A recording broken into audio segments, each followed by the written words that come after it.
l'Éden. Et après, l'Éden. Puis après, le petit Poutine ne fait pas exprès de se reposer la question. Il s'interroge sur la vie après la mort avec un brin d'anxiété.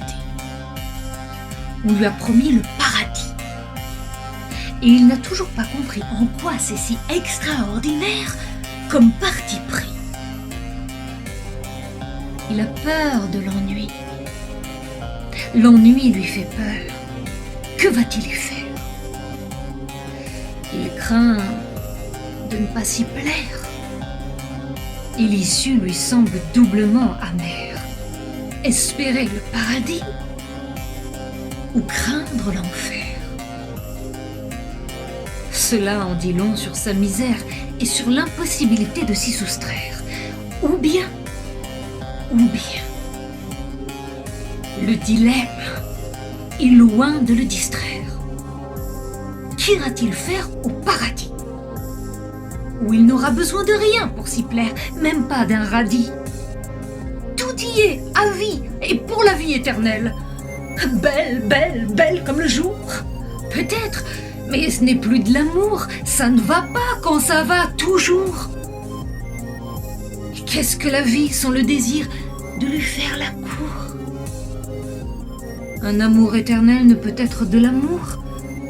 L'éternité, on en a vite fait le tour, avec toujours le même jour, sans tous les degrés de nuance du contre-jour.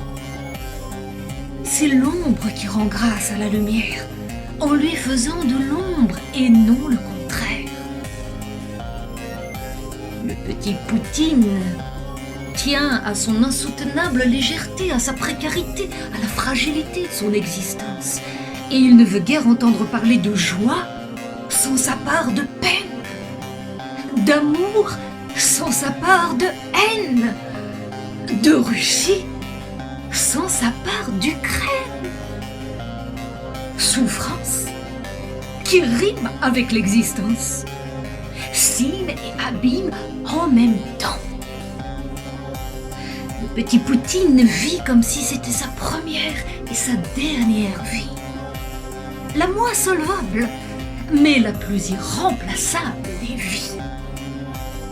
Et c'est à elle qu'il se confie en disant « Pourvu que ça ne commence jamais, pour que ça ne finisse jamais. »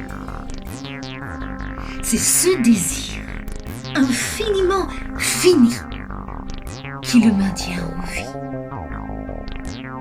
Et qui dit désir ne dit ni enfer ni paradis, mais un tout petit parcours qui dispense de toutes les voies de recours. À peine tu commences que c'est déjà fini. C'est ça la vie. C'est du moins ce que se dit le petit Poutine chaque matin lorsqu'il se lève et qu'il prend son fusil pour monter à l'assaut du ciel et de ses rustines.